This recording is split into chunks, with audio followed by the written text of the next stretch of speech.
Hi there, it's Vicki McCarthy from Aussie Stampers. Thank you very much for joining me again today. Today I have a little quick tip for you about making a box to take some of the cards that you're currently working on. Now, in my photo tent, I have stacks and stacks of cards just thrown everywhere, and I thought it would be really good to put the cards that I want to film next into a box on my desk. So this is the box that I've made, and you can probably guess that I've made it using the gift box punch board. And you can see the back of it looks like this. It has the piece folded at the back. The cards fit in so that what I'm working on is sitting here on my desk where I can grab my cards, take them, photograph them, and then I'll know that I'm ready and done with those cards, and I can then fill it with the cards that I need to photograph for my blog or for YouTube or for my Facebook fan page from this box. It's just a tool to have sitting on my desk to clear up some of the mess so that I'm not inundated with stacks and stacks of cards, and I've got them in the order that I want to be filming them, so that's great. I know that these are the ones that are coming up next. I've taken a 12 by 12 sheet of craft card stock, and you could decorate this if you wanted to get fancy with it, but you know, I'm just not too worried about any of that really. I just want something that's a tool that can sit on my desk and can fulfill the purpose of taking care of where my cards are.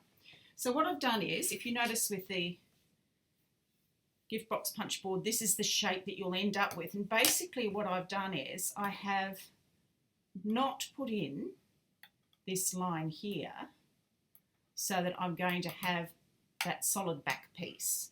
So that's that piece here that you can see.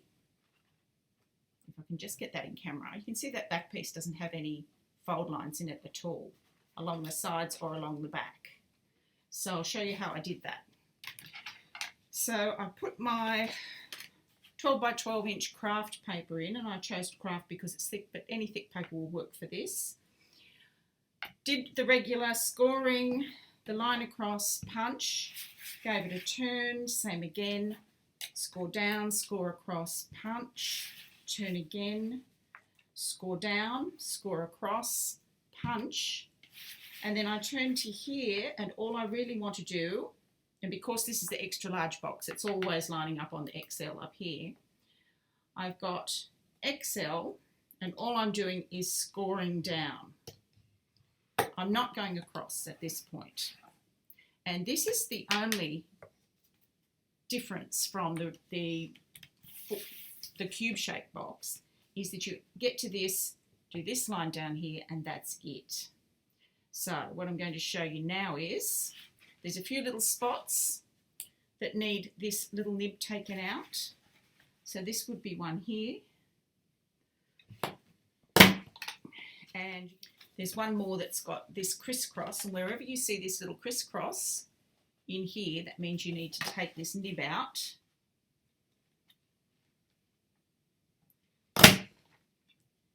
And there's one more nib here which has the crisscross. So where you see this, I'll just bring it up so you can see it. See, there's a crisscross, so that needs to be punched out as well. That little nib needs to be taken out of it. And basically, that is it, because this side here is going to form our sides. So it'll make more sense when I start folding, you'll see what I mean. So I'm going to fold up. This part looks exactly like your gift box punch board regular box would look. So this part, fold, fold. There's no line across here, and there's no nibs taken out of this end. So that's what only doing this for 3 sides and then using the score down but not across will give you this. So folding up this part, this part, this part, this part, and this part, which is going to fold back. So that's going to be the part of our box that is on the back here, this fold down here. So where you've got your first piece is basically where you're going to be building your box. And what I'm going to do is start building the base as you would regularly with the gift box punch board. going to fold those lines in a crease with my bone folder here. Let's show you here. Fold this one here, folding in.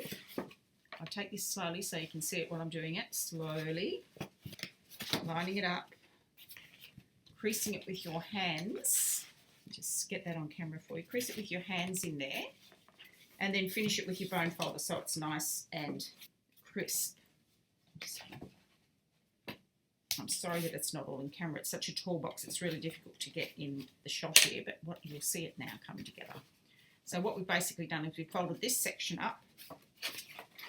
Now we need to get this section folded, and we need to make sure that it sticks together. So to do that, I'm going to bring the punch board back in, and I'm just going to do those little corner pieces with the back of the punch, which are the closures for the box. So there's one, that gives you that little closure, and bring it around to here on this side. Same again, the closure, you need to adhere the base.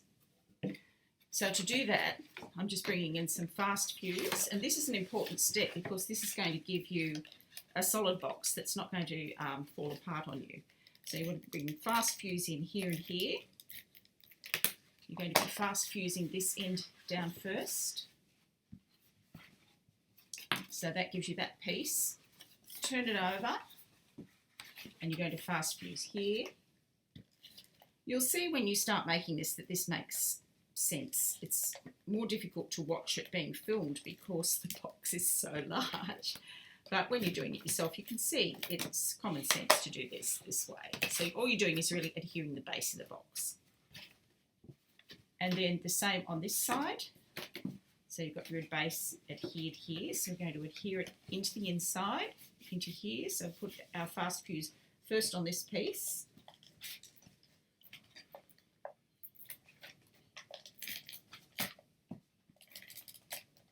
I love this stuff. It's so quick putting a box together. And then you're going to have this piece here that needs to be adhered. So you put some fast fuse on here.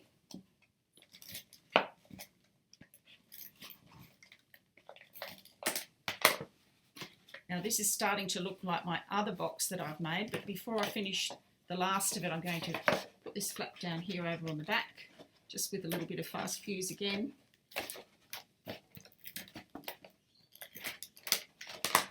And that makes the back of it just that little bit sturdier. So what we've got so far, we've got the box base adhered, we've got the back adhered. All we're going to do now is just join it up here. Simple, simple. Done. Your box is done, so that's ready to pop the cards inside.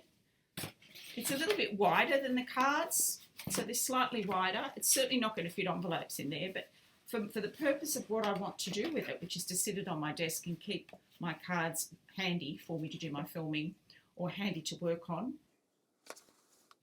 it does exactly what I want it to do. So it can even fit the extra tall cards in the back.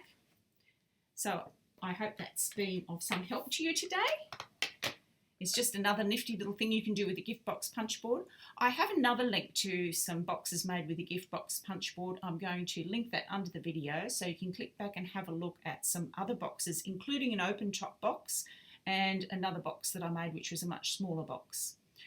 Thanks for joining me today. Have a great day. See you next time. Bye for now.